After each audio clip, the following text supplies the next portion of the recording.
오늘 하나님께서 우리에게 주시는 말씀은 누가복음 5장 27절에서 32절 말씀입니다. 제가 봉독해 드리겠습니다. 그 뒤에 예수께서 나가셔서 레위라는 세리가 세간에 앉아 있는 것을 보시고 그에게 말씀하셨다. 나를 따라오너라. 레위는 모든 것을 버려두고 일어서서 예수를 따라갔다. 레위가 자기 집에서 예수에게 큰 잔치를 베풀었는데 많은 세리와 그 밖의 사람들이 큰 무리를 이루어서 그들과 한자리에 앉아서 먹고 있었다. 바리새파 사람들과 그의 율법학자들이 예수의 제자들에게 불평하면서 말하였다. 어찌하여 당신들은 세리들과 죄인들과 어울려서 먹고 마시는 거요? 예수께서 그들에게 대답하셨다. 건강한 사람에게는 의사가 필요하지 않으나 병든 사람에게는 필요하다. 나는 의인을 부르러 온 것이 아니라 죄인을 불러서 회개시키러 왔다. 아멘. 김영건 목사님께서 설교해 주시겠습니다. 할렐루야. 우리가 예수님을 구세주로 믿고 있습니다. 여러분, 예수님을 구원자로 구세주로 믿습니까? 무엇으로부터의 구원입니까? 내가 지금 골치 아픈 문제가 있는데 이 문제를 조금 해결해 주면 좋겠다. 그 골치 아픈 문제로부터 해결입니까? 아니면 아쉬운 돈 문제 해결로부터 이제 우리가 구원받는 겁니까? 아니면 뭐 학생들은 공부 문제나 사업 문제나 이런 부분으로부터 우리가 구원받는 것입니까? 예수님은 그런 구원자입니까? 예수님은 우리의 죄 문제를 우리가 죄로부터 구원받을 수 있는 구원자인 것을 항상 기억을 해야 됩니다. 우리 기독교라고 하죠. 그리스도교, 예수교 이렇게 말하는데 우리 예수교는요. 예수님에 관한 이야기들을 제일 많이 해야 됩니다. 그래서 우리가 예수교거든요. 그래서 우리가 예수님에 관한 이야기들을 또 설교로 듣고 우리 말씀을 묵상하는 것이 우리 신앙생활에 가장 필요하고 중요한 것이 아닌가 생각을 합니다. 우리 예수님의 생애에 관하여서 시간적으로 계속 보고 있는데 오늘은 한번 복습을 한번 해볼까요? 지금까지 예수님의 그 생애를 한 번씩 복습을 해야지 또 기억이 새로 나고 정리가 되기 때문에 한번 복습을 해보도록 하겠습니다. 자, 예수님의 공생애를 우리가 세례받은 것부터 그렇게 한번 더듬어 보겠습니다. 자, 첫 번째로는 예수님께서 공생애를 시작하시면서 세례 요한에게 세례를 받으십니다. 어디였습니까?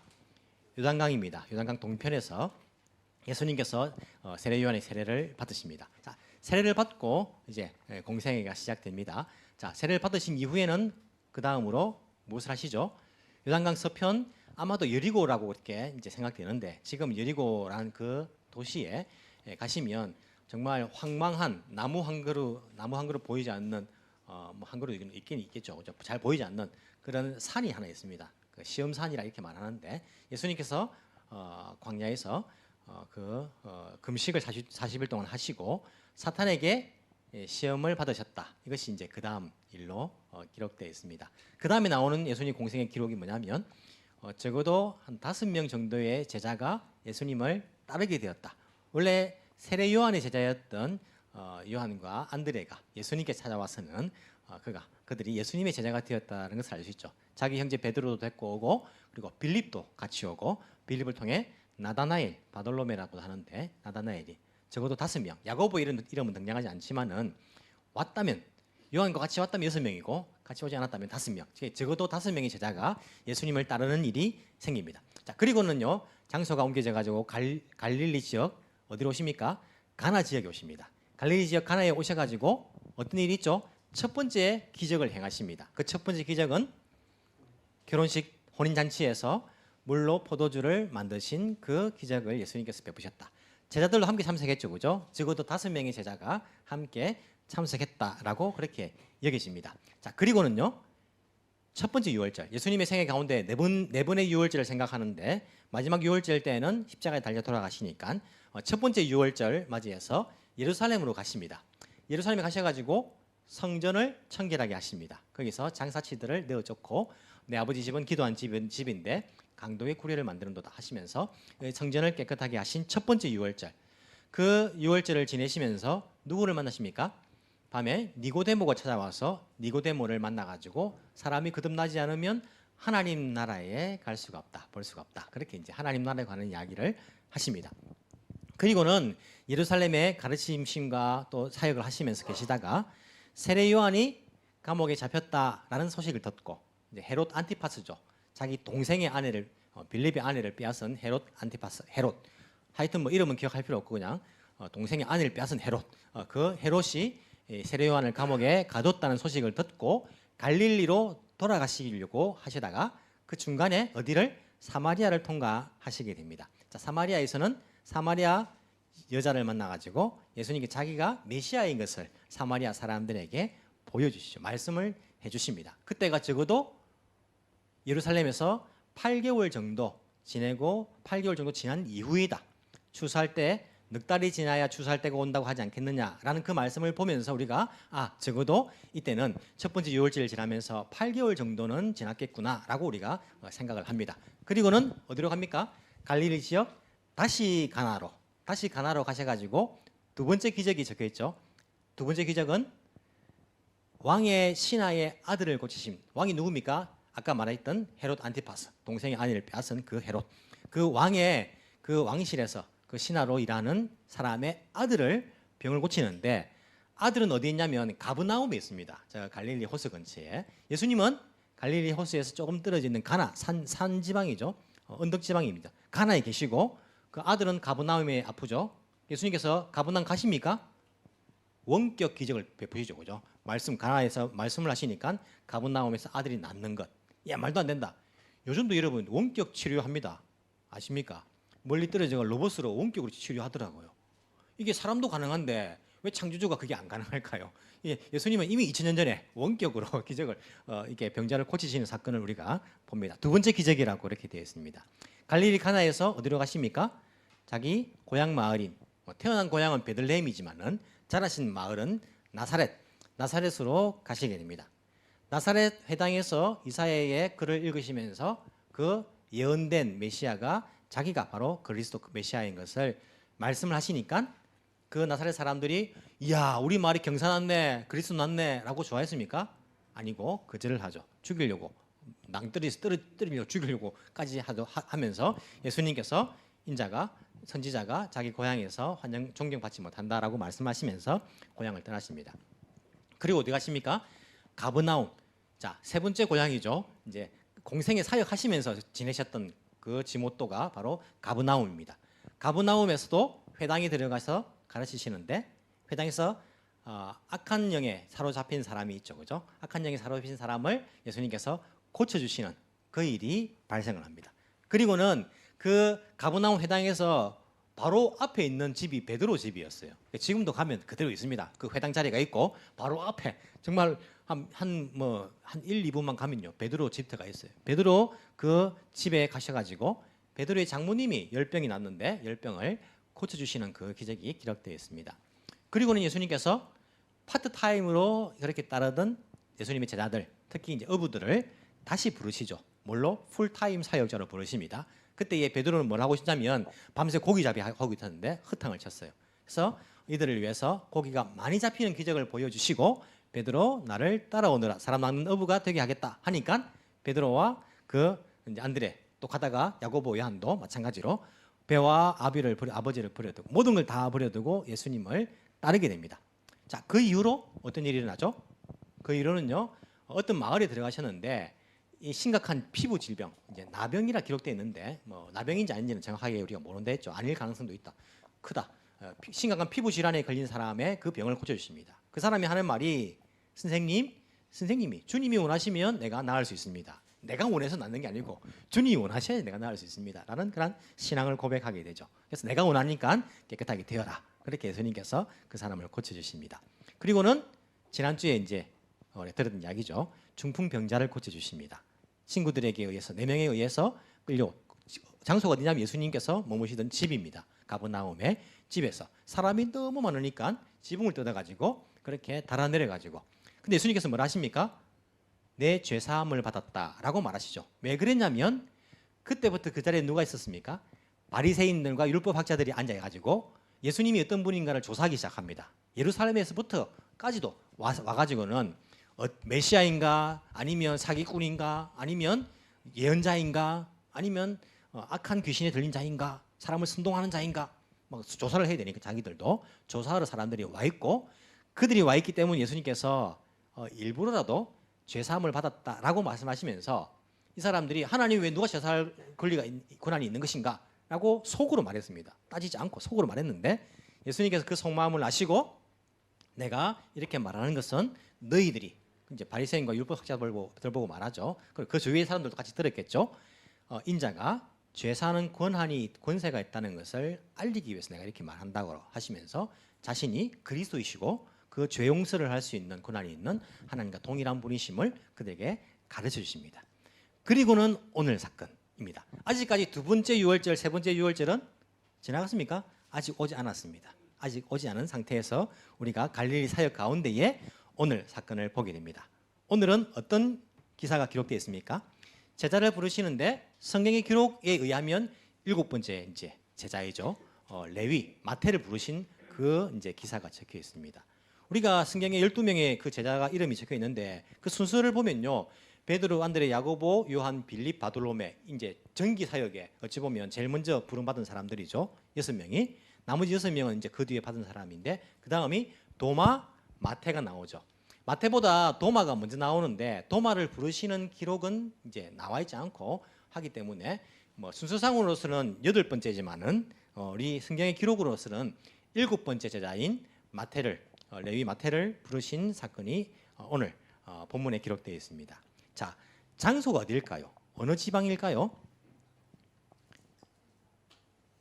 우리가 가브나움이라고 생각합니다. 왜냐하면 27절에 보시면 그 뒤에 예수께서 나가셔서 어디서 중풍병자를 고쳐주셨던 자기 집에서 나가셔가지고 이렇게 레위를 만나기 때문에 이 장소는 바로 가브나움 같은 장소일 것이다 라고 그렇게 생각을 합니다. 거기서 레위를 만나게 되는데 레위는 어떤 사람입니까? 세리입니다. 세리는 세금을 걷는 사람입니다. 세관에 앉아 있는 것을 보시고 그에게 말씀을 하시는 것이죠. 제가 오늘 일부 예배 때 거꾸로 말했네요. 그죠? 마태복음에는 이 레위를 이름을 뭐라고 기록하고 있냐면 마태라고 기록하고 있습니다. 마태복음을 기록한 마태입니다. 자기를 마태라 하죠. 근데 누가복음에는 레위라 기록되어 있습니다. 이름이 두 가지입니다. 이 당시 사람들은요 대부분 이름이 두 가지였습니다. 히브리식 이름이 있었고 헬라식, 그리스식 이름이 있었어요. 우리가 일본에도 마찬가지죠. 한국식 이름이 있었고 일본식 이름이 예전에 보면 이제 그런 게 있었지 않습니까? 그래서 이 당시에도 보통 이제 히브리식 이름이 있고 헬라식 이름이 있어가지고 히브리식 이름은 레위죠. 그리고 헬라식 이름은 마테다라는 것을 알 수 있습니다. 베드로도 마찬가지입니다. 베드로라는 이름은 예수님께서 게바, 아람어죠. 그렇게 이제 붙여주시는데 히브리식 이름은 시몬이라는 이름이 있었고 헬라식으로는 베드로다. 베드로는 이제 헬라어입니다. 베드로란 그런 헬라식으로 베드로라는 이름이 있죠. 사도 바울도 마찬가지입니다. 사도 바울도 이름 두 가지죠. 원래 이름은 사울이라는 이름이 있고 히브리식으로는 헬라식으로는 바울이라는 이름이 있습니다. 예수님을 만나고 이름을 바꾼 게 아니라 원래 두 가지 이름을 가지고 있었다 말했습니다. 왜 그렇게 알 수 있냐면 예수님 만난 이후에도 사도행전 보시면요 10년 넘도록 계속 사울이라는 이름은 나옵니다. 그렇기 때문에 히브리식 이름은 사울이고 전도 여행을 다니면서는 바울이라는 이름이 훨씬 더 유용했을 겁니다. 왜냐하면 이방 지역을 다녔기 때문에 그래서 바울이라는 이름으로 나오는 것을 볼 수 있죠. 어쨌든 레위라는 이름을 가졌기 때문에 12지파 가운데에 어느 지파일 가능성이 크겠습니까?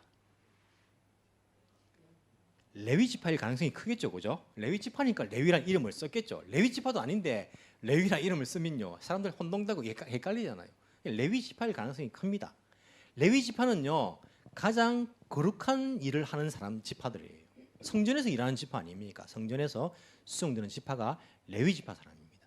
그런데 이 레위가 무슨 일을 하고 있습니까? 세리를 하고 있는 세리를. 세리는요 어떤 사람입니까?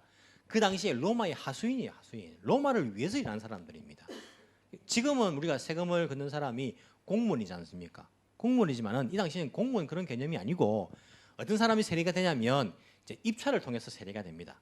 자, 뭐 세리를 이제 희망하는 사람들이 있겠죠. 자, 입찰을 합니다. 어떻게 입찰합니까? 나는 세금을 얼마를 걷어서 드리겠습니다.라고 이제 써내 가지고 제일 비싼 금액을 써낸 사람이 세리가 되는 거예요. 그러니까 따로 월급이 없습니다. 이 사람들은 무엇이 월급이 되겠습니까? 그 로마에 세금을 내고 거둬들인 남은 돈이 자기 월급이 되는 겁니다. 월급을 많이 받으려면 어떻게 하면 됩니까? 많이 거두면 되는 겁니다. 사람들을 쥐어짜면 되는 거예요. 사람들은 욕심이 많으니까 많이 거두려고 애를 쓰겠죠, 그죠? 그러니까 세리는 평판이 좋겠습니까, 안 좋겠습니까? 평판이 좋을 수가 없죠. 좋을 수가 없고 유대인들은 세리란 직업을 유대인들이 해서는 안 된다. 그렇게 말하고 미워했고 세리와 같이 식탁에 앉아서 밥을 먹어도 안 되고 교제해서는 안 된다라고. 그러니까 나중에 이제 그 바리새인들 그런 이야기를 하거든요. 왜 너희 선생은 그런 사람들하고 밥 먹느냐? 밥을 먹어서도 안 된다. 그렇게 유대인으로부터 굉장히 미움받는, 안 그렇겠습니까? 막 쥐어짜가지고 로마의 세금을 갖다 바치니까 얼마나 미움을 받겠습니까? 그렇게 미움을 받는 사람이 바로 세리라라는 것을 알 수 있습니다. 그 당시 세리가 두 종류가 있었다고 그렇게 이야기합니다. 첫 번째는요, 소득세를 걷는 세리, 또 하나는 통행세를 걷는 세리, 이렇게 두 종류가 있었다라고 이야기합니다. 어떤 세리가 더 악질일까요? 성질 더러운 게 더 악질입니까? 직업적으로 따지면 어떤 게 더 악질적으로 변할까요? 소득세일까요? 통행세일까요? 통행세입니다. 왜 그러냐면 소득세는요, 주로 그 가버나움 지역이면 가버나움 사는 사람들한테 받아야 돼요. 악질적으로 해가지고 소문이 안 좋게 나지 않습니까? 그 로마도 그거 신경 쓰거든요. 이게 백성들이 너무너무 이렇게 악질을 해가지고 평판이 안 좋다 하면 그 또 밀란이 일어나면 로마에 신경 쓰니까 또 갈아치울 수도 있잖아요. 소득세를 걷는 세리들은요, 그렇게 악질적으로는 하기 힘들어요. 자기 일을 계속 하기 위해서는. 통행세는 다릅니다. 가버나움은 굉장히 인터내셔널한 도시라 했죠, 그죠? 온갖 사람들이 통과하는 지역이에요. 통과할 때마다 통행세를 받는 거예요. 지금도 우리가 통행세 받지 않습니까? 고속도로에. 그것처럼 통행세를 받아야 돼요. 받게 돼 있어요. 야, 그러면 거기 통과 안 하면 되지 않느냐? 통과 안 하면 통행세 안 냅니다.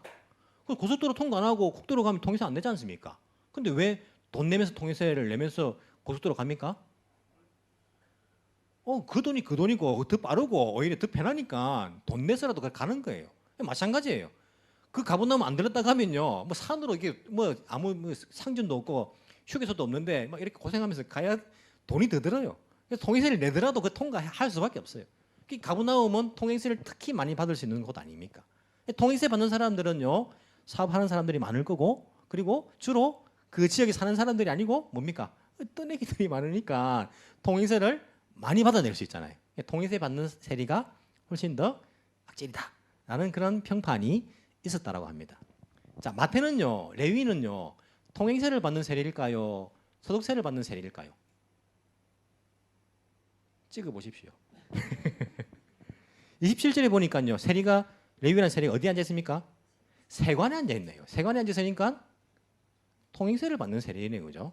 세관에 앉아 있잖아요. 소득세를 받는 사람은 세관에 앉아 있는 건 아니고 뭐 이렇게 받는 데가 있겠죠. 하여튼 세관에 앉아 있으니까 통행세를 받는 세리일 가능성이, 더 악질적인 세리일 가능성이 크네요. 레위라는 세리가 자기는 레위 지파 사람일 가능성이 크고 레위인데, 그런데 이 일을 하고 있으니 얼마나 참 자기의 정체감에 대해서도 고민도 크고, 그 돈이 많다 해가지고 돈을 받았다 해서 마냥 행복한 삶을 살 수 있는가? 다른 사람하고 교제할 수도 없어요. 잔치 자리 보니까요, 세리 그 잔치 자리는요, 세리밖에 안 와요. 죄인밖에 안 와요. 뭐 자기 이제 뭐 사람들도 그 사람들 밖에 만나지 못하는 것이고, 굉장히 아주 인생이 아주 이렇게 제한된 그런 인생을 살 수밖에 없는 마태, 이 레위를 우리가 보게 됩니다. 이 마태와 예수님께서 이 마태를 찾아가시죠. 레위를 찾아가십니다. 그리고는 나를 따라오느라라고 이렇게 제자로 불러주십니다. 그때 레위는요, 모든 것을 버리고 예수님을 따랐다라고 그렇게 성경은 기록을 하고 있습니다. 그리고는 예수님을요, 자기가 초대합니다. 29절에 자기 집에서 큰 잔치를 베풀어 가지고 예수님을 초대해 가지고 식사를 하게 됩니다. 그때에 그 잔치에 참여한 사람이 누구냐면요, 역시 많은 세리들. 왜냐하면 유대인들은 가면 안 돼요. 세리들하고 밥 먹고 교제하면 안 되기 때문에 세리 친구 세리들만 뭐 같은 동족끼리만, 동종의 직업들끼리만 모이죠. 같은 세리들이 이제 모입니다. 뿐만 아니라 또 어떤 사람이 모입니까? 그밖에 많은 사람들의 큰 무리라고 말하는데, 이 큰 무리가 누굽니까? 바리새인들이 30절에 보니까 어찌하여 당신들은 세리들과 죄인들과 어울려서 먹고 마시느냐? 많은 사람들은요, 세리 외에는 죄인들입니다. 그 당시에 어떤 사람을 죄인들이라고 지칭을 했을까요? 공식적으로 창녀들을 죄인이라고 사람들은 불렀습니다. 창녀들을 공식적으로 유대인들이 죄인이다 이렇게 이제 부른 거예요. 이 죄인들은 누굽니까? 주로 창녀들인 거예요. 세리와 창녀들이 이 자리에 모여가지고 밥을 먹고 잔치를 벌인 그 장소에 예수님과 제자들이 초대되어가지고 적어도 6명의 제자가 거기 함께 참여해서 먹고 마시는 그 잔치를 하고 있는 것입니다. 그 자리에서 바리새파 사람들과 율법학자들도 있네요, 그죠? 같이 밥 먹고 교제하지는 않았을 거예요. 율법을 잘 지킨 사람들이라 가지고. 하지만 이 자리에 있습니다. 왜 있습니까? 지난주부터 예수를 조사하기 위해서 다니는 거예요, 지금. 어떤 분인가, 어떤 사람인가를 조사하기 위해서 계속 예수님을 조사하고 다닙니다. 지난번에는요, 묻지는 않았습니다. 속으로 생각만 했죠. 이번에는 질문을 하는데 예수님께 직접 하기는 그러니까 제자들에게 이제 질문을 하는 거예요. 이제 우리가 뭐 질문을 하면 대답을 들어보면 또 조사에 도움이 되잖아요. 우리 경찰서에서도 가면 물어봅니다. 이름은, 나이는, 직업은, 너 왜 이렇게 했지? 막 이렇게 물어보면 동기도 나오고 어떤 사람인지가 나오잖아요. 그래서 이런 식으로 이 사람이 이제 조금씩 질문을 하기 시작합니다. 제자들에게. 예수님께 직접 하기엔 좀 그러니까 살펴보다가 이 제자들에게 이 사람들이 그 자리에 함께 있으면서 질문을 합니다. 이게 잘못된 일인데 왜 이 들어온 사람들과 함께 밥을 먹으면서 교제를 하지? 메시아라면, 우리가 랍비라면 이렇게 해서는 안 되는데 율법을 지켜야지. 우리가 정한 그런 규칙은 지켜야지. 적어도 이 규칙을 만든 사람이 어찌 보면 이게 랍비들인데 왜 규칙을 지키라고 하지 않고 왜 오히려 이런 사람들하고 교제를 하지? 이제 묻는 겁니다. 왜 너희들은 세리들과 죄인들과 어울려서 먹고 마시는 것이냐라고 이제 묻는 것이죠. 그때 예수님께서 그들에게 대답하십니다. 그 이야기를 들으시고, 건강한 사람에는 의사가 필요하지 않으나 병든 사람에게는 필요한 것처럼 나는 의인을 부르러 온 것이 아니고 죄인을 불러서 회개시키러 왔다라고 예수님께서 대답하시는 거예요. 무슨 말입니까? 이 사람들은 죄인이라고 생각하기 때문에 내가 필요한 사람, 내가 이 사람들을 위해서 온 것이다. 나는 죄 용서를 하기 위해서 온 것이다. 죄 문제 해결해 주러 왔다. 나는 죄인들을 위해서 이 땅에 왔기 때문에 내가 이들과 함께 있는 것이 당연한 것이 아니냐라고 그렇게 말씀하시는 겁니다. 여러분, 그 자리에 죄인이 아닌 사람이 있습니까? 바리새인과 율법학자들은 죄인이 아닙니까? 인간은 다 죄인이죠. 인간은 모두가 다 하나님을 떠난 죄인입니다. 죄인이었습니다. 그 자리에 죄인이 아닌 사람은 아무도 없는 겁니다. 그런데 이 세리와 창녀들과 바리새인 율법학자들과 무엇이 다릅니까? 세리와 창기들은요, 자기가 죄인인 인식이 있어요. 나는 죄인이라는 거예요. 나는 죄인 중에서도 깊은 죄인이라는 거예요. 나는 이름이 레위인데 내가 세리 일을 하고 있으니까 난 죄인이다. 나는 부끄러운 일을 하고 있으니까 난 죄인이다라는 인식이 이 사람들이 있는 것이고, 바리새인과 율법학자들은요, 뭐가 없는 겁니까? 인식이 없는 거예요. 나는 죄인이라는 인식이 없어요. 물론 뭐 번제도 드리고 속죄도 드리지만은 우리는 하나님 앞에서 선민이고 나는 율법을 잘 지키고 있고 나는 저들과 다르다. 나는 적어도 저들과 같은 죄인이야. 난 죄인이 아니다라는 마음, 생각이 있었던 거예요. 다 같은 죄인인데 죄인이란 인식이 있었고 죄인이란 인식이 없으니까 예수님이 필요치 않는 거예요. 죄 용서 받을 필요가 없는 것이고 죄 용서하기 위해서 메시아가 필요 없는, 우리가 원하는 메시아는 죄 용서하는 메시아가 아니고 우리나라를 독립시켜주고 우리를 번영하게 해주는 그런 메시아이지, 우리는 저런 죄인들을 구원해주는 그런 메시아를 원하고 있는 것은 아니지 않습니까? 죄인에 대한 인식이 없으니까 예수님을 메시아로, 그리스도로, 구원자로 받아들일 수도 믿을 수도 없는 것입니다. 사람은요, 죄인이란 인식이 없으면 예수님을 구원자로, 구세주로 믿을 수가 없습니다. 안 그렇습니까? 예수님이 어떤 구원자입니까? 죄로부터의 구원자 아닙니까? 그러면 적어도 내가 죄에 매여 있는 죄인이란 인식이 있어야지 예수님이 나의 구원자가 되지. 내가 죄인이라는 인식이 없는데 무슨 예수님이 구원자가 됩니까? 뭘로부터 구원입니까? 일본 사람들은요, 교회 다니는 예수 믿는 사람들은 약한 사람이라 생각합니다. 제가 자기 힘으로 못해가지고 약하게 무언가를 의지한다고 생각하거든요. 우리가 약하다는 것이 우리가 힘이 약하고 우리가 너희보다 뭐 가진 게 없어서 약한 게 아니고 모자라서 약한 게 아니라 우리는 우리 인간에 대한 올바른 인식을 가지고 있다. 난 죄인이고 네 죄 문제를 내 힘으로 해결할 수 없다라는 그 인식을 똑바로 가지고 있기 때문에 거기서 오는 그런 약함이지 세상 사람들이 말하는 그런 약함은 아니라는 것입니다. 이 세상 사람들은요, 자기가 죄인이라는 인식이 없으니까요, 예수님을 믿지 않는 겁니다. 구원자로. 혹시나 돈 문제 해결해 줄 구원자인 줄 알고 오는 사람들이 있어요. 혹시나 내 육신의 문제 해결해 줄 그 구원자를 알고 오는 사람들은 있어요. 그런 사람들은 실망하고 돌아갑니다. 예수님 당시에도 마찬가지로 했어요. 예수님 당시에도 실망하고 돌아간 사람들이 얼마나 많습니까? 예수님은 그런 문제의 구원자가 아니라 인간의 죄 문제의 구원자. 그러니까 죄인에 대한 인식이 없는데 예수님은 구원자를 믿겠습니까? 관심도 없어요. 관심도 없어요. 말해보십시오. 관심도 없습니다. 내가 뭐 죄로부터 내가 뭐 죄인이라 가지고 뭐 구원자가 필요한데 예수님이 구원자로서요 아무 관심이 없는 거예요. 구원자가 될 수가 없어요. 오히려 다른 문제 해결해 준다는 그런 신사에 가가지고 빌고 오히려 뭐 절에 가서 빌고 왜? 내가 지금 현실적으로 겪고 있는 이 문제를 해결해 줄 것이 바로 여기 가야지 해결해 준다 하니까 예수님에 관하여서는요 관심이 없습니다. 왜? 죄인에 대한 인식이 없기 때문에. 구원은요 하나님의 사랑에서 시작되었습니다. 뭐 그것은 우리가 분명한 사실이죠. 하지만 인간 편에서 보면 구원은 인간 자기가 죄인이란 인식에서부터 그 구원의 길이 시작되는 것을 알 수 있어요. 우리가 죄인에 대한 인식이 없으면요 예수님 뭐가 필요합니까? 뭘 구원받아야 됩니까? 예수님이 구원자로서 나하고 무슨 상관이 있습니까? 나는 죄인이 아닌데 나는 죄로부터 구원받아야 될 필요성이 없는데 관심도 없는데 무슨 예수를 구원자로 믿고 무슨 예수를 나의 죄를 위해서 십자가에 달려도란 것을 관심도 없는데 그게 무슨 나에게 의미가 있는 것입니까? 인간이 바른 자기 인식, 인간은 창조주 하나님으로부터 떠난 그러한 죄인인 존재이다. 죄라는 것이 그런 거 아닙니까? 창조주, 우리의 주인 되신 그 창조주를 떠나는 것이 죄 아닙니까?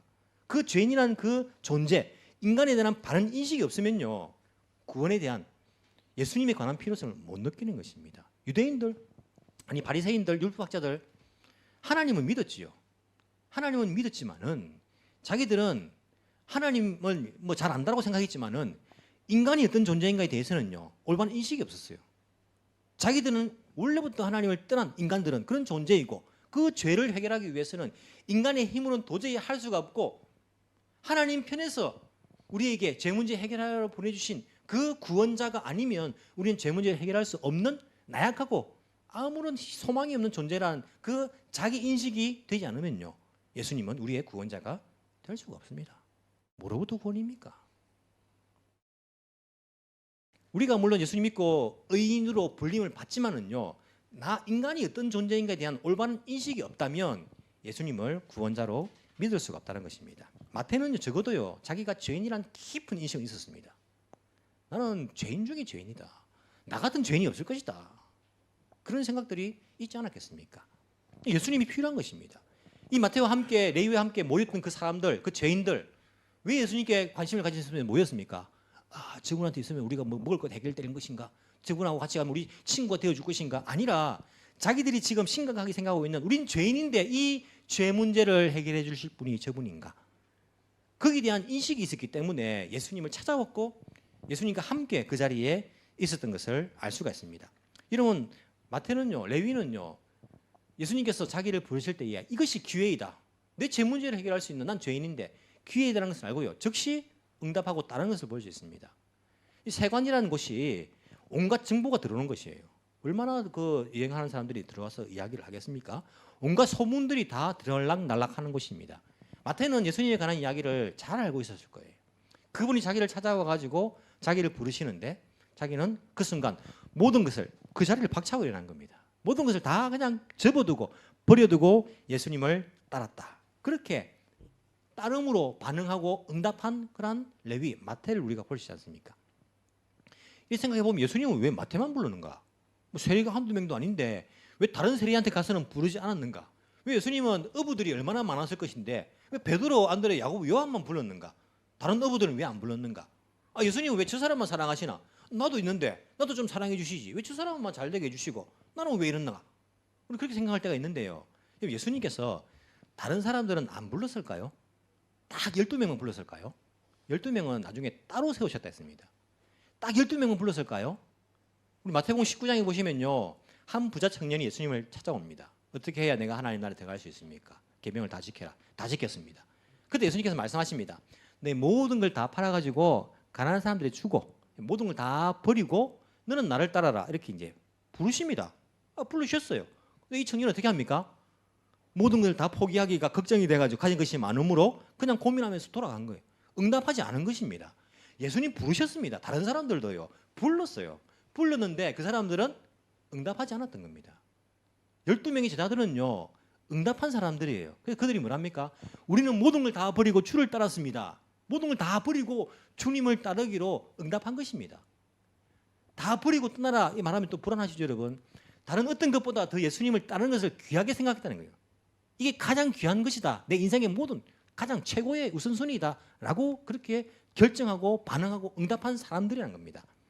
왜 다른 세리들은 부르면 안 받았겠습니까? 왜 다른 어부들은 그런 초청을 안 받았겠습니까? 예수님이 지금도요 부르고 계신데 모든 사람을 다 사랑하시고 마음문 앞에 서서 아직도 문을 두드리고 계시는데 모든 사람들의 마음문을 두드리고 계시는 거 아닙니까? 나도 부르시고 너도 부르시고 우리를 다 부르십니다. 부르시는데 다른 게 무엇입니까? 즉시 응답한 사람들이에요. 응답한 사람. 모든 걸 버려두고 예수님을 따르기로 응답한 거예요. 문을 연 것입니다. 똑똑똑 예수님이 문을 두드리니까 예수님 들어오세요. 나의 주인이 되어주세요. 문을 열어 제친 거 반응한 거 아닙니까? 많은 사람들이 반응하지 않습니다. 많은 사람들이 즉시 응답하지 않습니다. 불러도요. 이거 아까운 겨우 내가 입찰 통해가 세례가 됐는데 내가 지난달에 세례돼가지고 이 첫 번째 이 월급도 내가 이거 못 챙기고 이 아까운데 1년만 더 하고 주님 지금 안 되겠습니다. 이런 사람 없었겠습니까?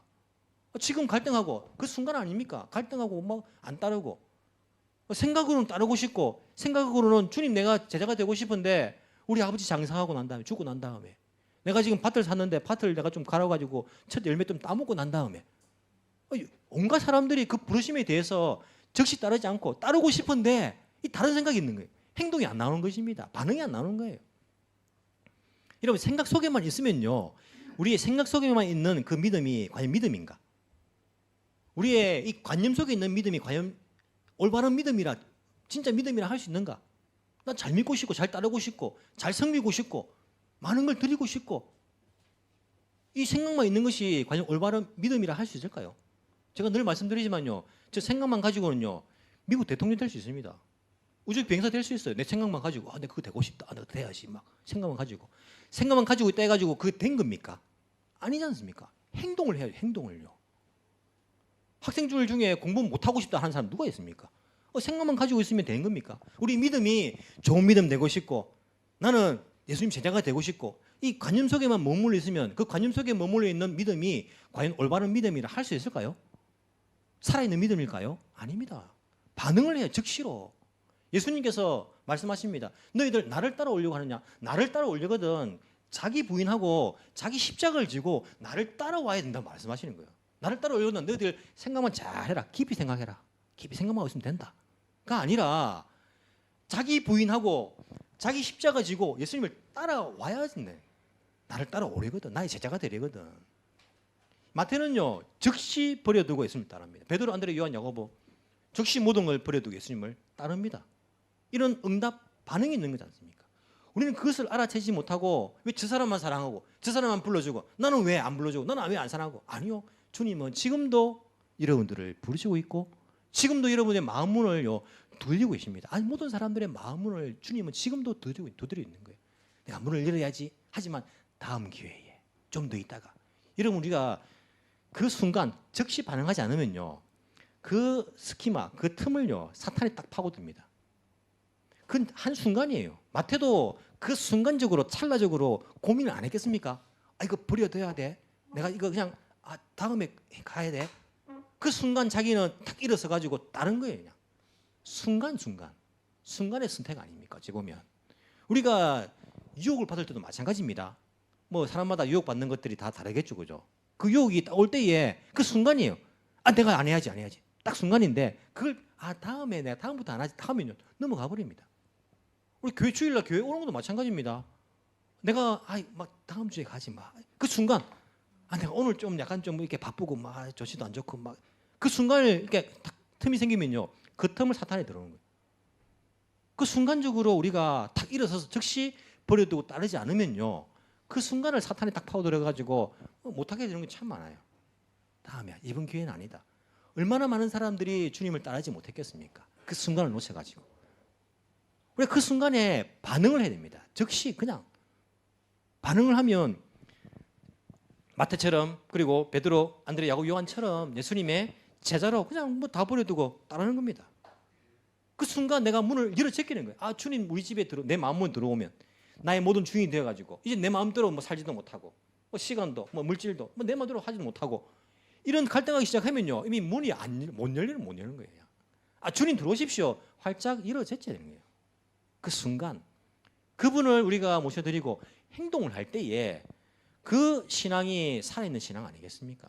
반응을 하는 신앙이 머릿속에만 머물러 있는 신앙의 사람들이 한국 교회에 정말 많습니다. 머리로는요 정말 다들 목사, 장로 하지만 그 행동을 보면 아무런 신앙이 없는 그런 빈 껍데기 같은 그런 신앙들이 얼마나 많습니까? 겉으로 보기에는 바리새인 같고요 율법 학자처럼 박사 같습니다. 하지만 그 행동을 보면 전혀 예수님을 따르는 모습이 아니고 예수님을 자기의 죄 문제를 해결해 줄 구원자로 그렇게 믿지도 않고 그냥 이 땅에서 바리새인처럼 율법학자처럼 그렇게 자기 만족하면서 사는 그런 신앙인들이 얼마나 많은지 모릅니다. 우리가 올바른 자기 인식을 가지고 주님 나를 부르실 때에 주님 내 마음을 두드리실 때에 그것을 인식하고요 즉시 내가 반응을 할 수 있는 즉시 순종할 수 있는 즉시 모든 것을 버려두고 주님이 제일 소중한 분입니다. 나의 우선순위입니다. 그렇게 응답할 수 있는 참된 주님의 제자들이 되기를 간절히 소망합니다. 기도드리겠습니다. 사랑이 풍성하신 하나님 아버지 감사합니다. 우리같이 부족한 죄인들을 위해서 이 땅에 하나님의 아들 예수 그리스도를 보내주시니 감사합니다. 죄인을 부르러 오신 예수님, 나를 주님의 제자로 불러주시니 이 또한 감사를 드립니다. 주님께서 부르시는 그 순간 응답할 수 있는 우리의 결단이 있는 살아있는 믿음이 될 수 있도록 성령 하나님 우리를 도와주옵소서. 주님을 따르는 길이 세상의 어떤 길보다 더욱 소중한 것임을 깨닫게 하시고 모든 것보다 더 귀한 주님을 따라 나선 마태와 같이 우리도 무엇보다 더 귀한 주님을 따라 살게 하여 주옵소서. 죄인들의 친구가 되어주신 예수님 이름으로 기도합나이다. 아멘.